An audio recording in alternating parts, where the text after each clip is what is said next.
informasi atau keterangan yang diperoleh melalui hasil pengamatan. Nah, sederhananya data itu dapat digunakan sehari-hari. Contoh nih, misalnya di kelas, hari ini siapa saja yang tidak hadir. Otomatis si anak itu menghitung, mengamati, kemudian dihitung, oh sekian orang yang tidak hadir. Nah, itu adalah contoh penggunaan data dalam kehidupan sehari-hari. Nah, kemudian apa sih tujuan data? Nah, data itu tujuannya adalah untuk memperoleh informasi dari informasi mentah menjadi informasi yang lebih akurat. Nah, data itu bermacam-macam ya. Yang pertama, data itu adalah yang berupa narasi. Nah, narasinya seperti ini. Nah, ini sama contoh data juga. Nah, ini dalam bentuk teks ya, tulisan narasi. Kemudian ada juga data yang berbentuk tabel seperti yang sudah saya buat. Nah, ini data yang dalam bentuk tabel. Kemudian yang ketiga ini adalah diagram ya. Jadi data itu ada yang berbentuk narasi, kemudian ada yang berbentuk tabel, dan ada yang berbentuk diagram. Diagramnya sendiri ada diagram batang, diagram garis, dan ada diagram lingkaran. Kebetulan untuk hari ini saya akan menjelaskannya tentang diagram batang. Sebelumnya, kenapa kita harus mengubah data dalam bentuk tabel ataupun diagram untuk memudahkan dalam membaca datanya? Nah, karena apabila pengalaman saya sendiri, apabila data disajikan dalam bentuk narasi, kita itu susah untuk menyusunnya. Nah, tapi beda lagi ketika datanya dibuat seperti ini. Nah, orang-orang akan mudah paham ya dalam membaca data tersebut, sehingga akan memudahkan dalam memperoleh informasinya. Nah, di sini ada di LKPD ini. Nah, saya ada contohnya soal nomor 1. Nah, di sini disebutkan ada minuman favorit siswa. Nah, di sini ada berikut minuman favorit siswa kelas 5.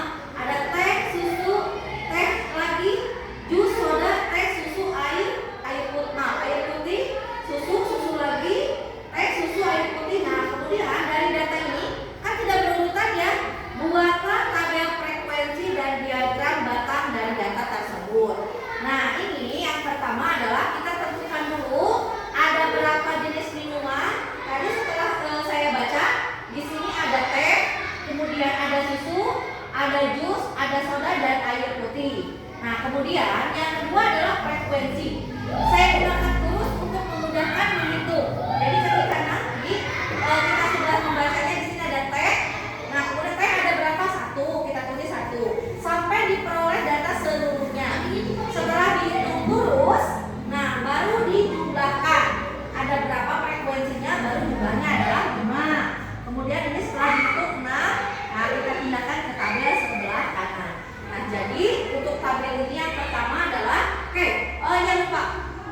Nah, penting sekali untuk membubuhkan judul tabel sehingga orang tidak bingung ini tabel apa, maka kita wajib untuk memberikannya judul. Nah, di sini ada judulnya tabel minuman favorit siswa kelas 5. Oh, jadi orang tidak bertanya-tanya ini tabel apa. Nah, ini adalah tabel minuman siswa kelas 5. Nah, ini dalam bentuk tabel ya. Kemudian nah yang kedua, setelah bentuk lain dari data selain tabel adalah ini diagram. Nah, sama diagram juga dibubuhi oleh judul diagram. Saya lupa menuliskan diagram batang minuman favorit siswa kelas 5. Nah, yang pertama adalah kita akan membuat garis horizontal dan vertikal secara berpotongan. Nah, berpotongannya di sini ini ada horizontal dan vertikal. Nah, kemudian kita berpotongannya di sini. Yang langkah kedua adalah kita tentukan dulu dari jumlah ini mana yang paling banyak frekuensinya. Di sini ada 6, maka saya membuat rentang angkanya sampai 6. Oke, untuk yang vertikal. Untuk yang horizontal di sini, nah saya masukkan datanya sebelah sini. Di sini ada teh, disusun sesuai dengan instruksi yang ada di sini. Ada teh, susu, jus, soda, dan air putih. Nah, setelah itu, setelah dibuat garis-garis seperti ini, nah baru kita tentukan yang pertama teh. Oh, teh itu frekuensinya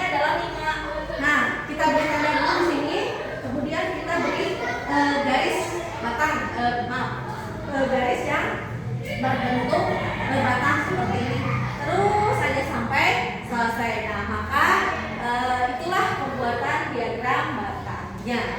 Begitu ya, cara membuat tabel dan diagram batang. Sekian dari saya. Wassalamualaikum warahmatullahi wabarakatuh.